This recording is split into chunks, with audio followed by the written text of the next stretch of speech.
Conceptual question number 8.3. How are beats useful in tuning a musical instrument? Musical instrument को tuning करने के लिए हम बीट्स को इस्तेमाल करते हैं। म्यूजिकल इंस्ट्रूमेंट को ट्यूनिंग के लिए बीट्स यूजफुल कैसे हैं? फर्स्ट ऑफ ऑल हमें ट्यूनिंग का मतलब समझना होगा। जैसे कि हमारे पास एक स्टैंडर्ड इंस्ट्रूमेंट है, जैसा कि गिटार है, वायलिन है, स्टार है, एक्सेट्रा। अब उसकी एक स्टैंडर्ड इंस्ट्रूमेंट की एक खास फ्रिक्वेंसी होती है।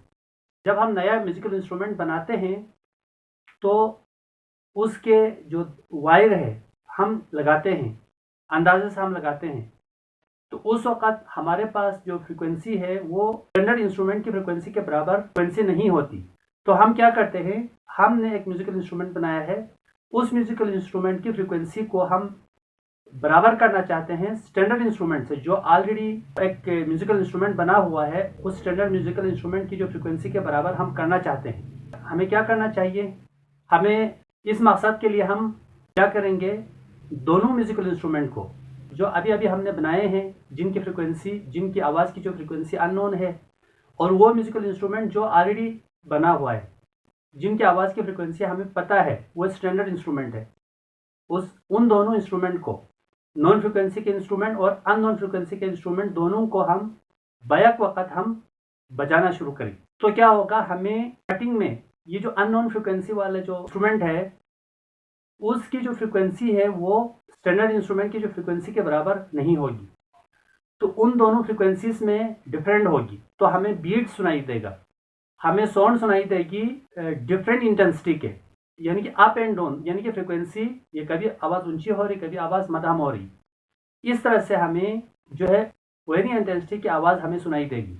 लेकिन हम इसको ट्यून करना चाहते हैं, तो ट्यून तब होता है जब ये जो वेरिंग इंटेंसिटी वाली आवाज़ है वो ख़त्म हो जाए, यानी कि हमें एक ही आवाज़ मिलनी चाहिए।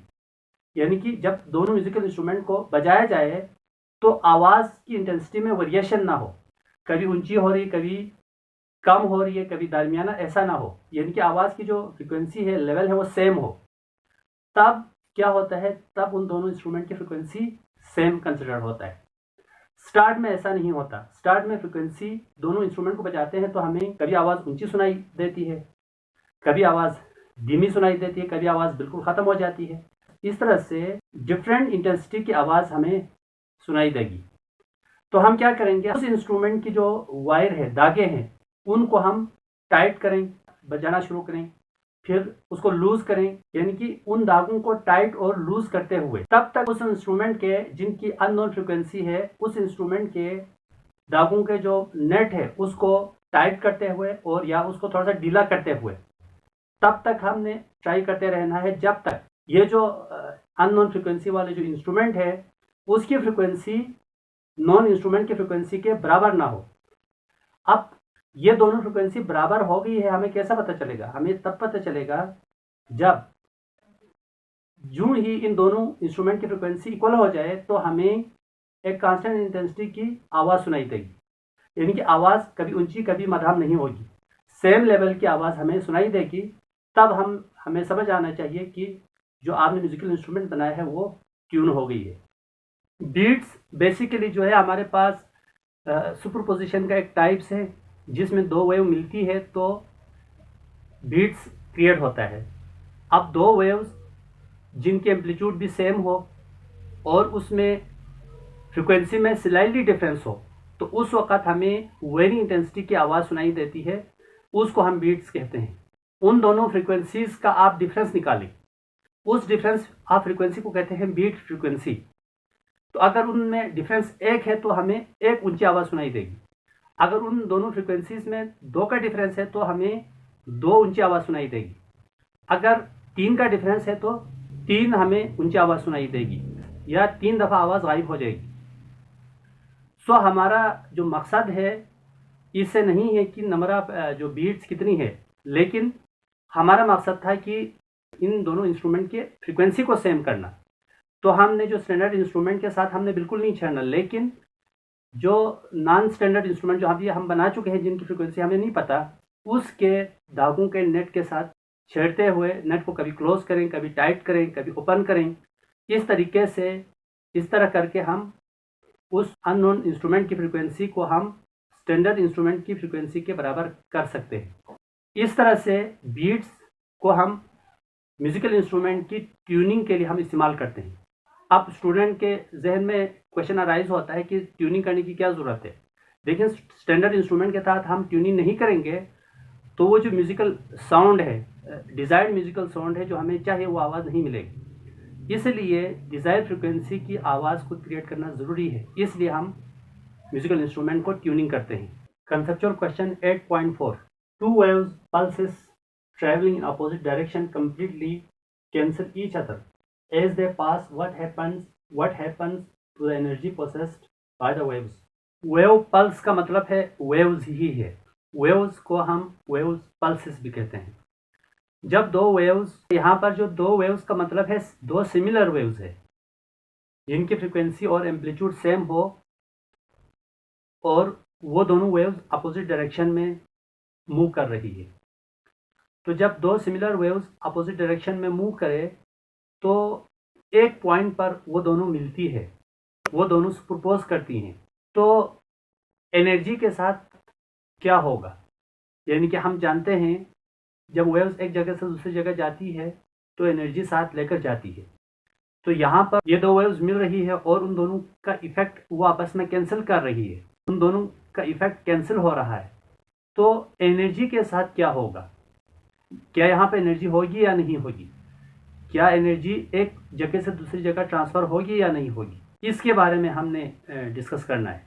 हम जानते हैं जब दो वेव्स जिनकी फ्रीक्वेंसी भी सेम हो, एम्पलीट्यूड भी सेम हो, तो वो दोनों वेव्स अपोजिट डायरेक्शन में मूव करे तो स्पेस में किसी पॉइंट पर वो दोनों वेव्स मिलती है तो वो दोनों एक दूसरे के इफेक्ट को कैंसिल कर देती है। जब दोनों का इफेक्ट कैंसिल होगा तो एनर्जी के साथ क्या होगा, क्या एनर्जी होगी या एनर्जी ख़त्म होगी। हम पढ़ चुके हैं energy can nether be created nor destroyed but it can be transform. Energy always remains constant and maximum. Energy हमेशा कांस्टेंट होती है और मैक्सिमम होती है। लिहाजा हम इसको देख लेते हैं। यहाँ पर मैंने बनाया हुआ है स्टेशनरी वेव्स का डायग्राम। अब देखो, ये क्रस एंड ट्रफ आपस में कैंसिल हो रही है, तो वेव्स तो कैंसिल हो रही है, लेकिन यहाँ पर अगर आप गौर करें, ये हमारे पास फिगर है स्टेशनरी वेव्स का।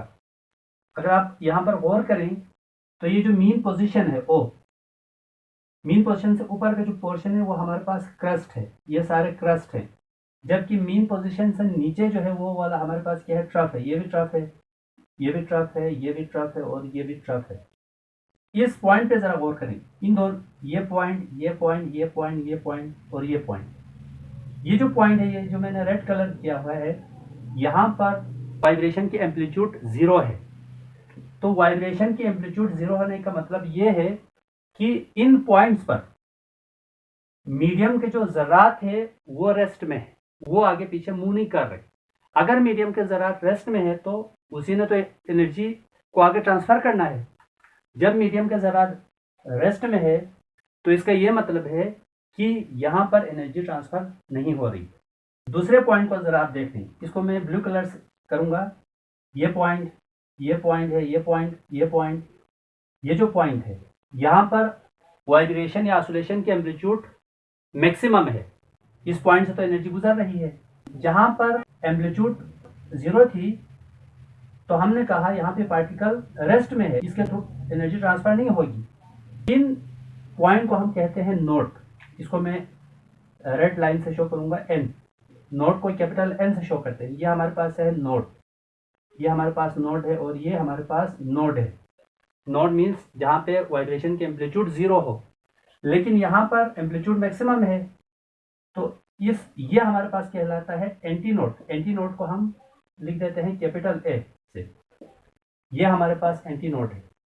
एंटी नोड के थ्रू एनर्जी ट्रांसफर हो रही है, बट नोड के थ्रू एनर्जी ट्रांसफर नहीं हो रही।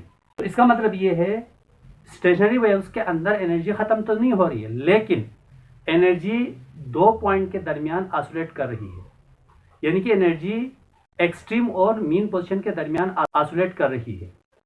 एक्सट्रीम पोजीशन पर टोटल एनर्जी है पोटेंशियल एनर्जी, जबकि मीन पर टोटल एनर्जी काइनेटिक है। तो यहाँ पर काइनेटिक पोटेंशियल में तब्दील हो रही है, पोटेंशियल काइनेटिक में तब्दील हो रही है, लेकिन ओवरऑल एनर्जी कांस्टेंट है।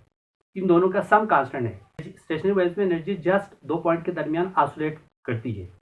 वो दोनों पॉइंट क्या है, नोड एंड एंटी नोड।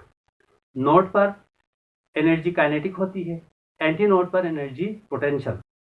तो यहाँ पर ओवरऑल एनर्जी है वो कांस्टेंट है और law of conservation of energy यहाँ पे होल्ड कर रहा है।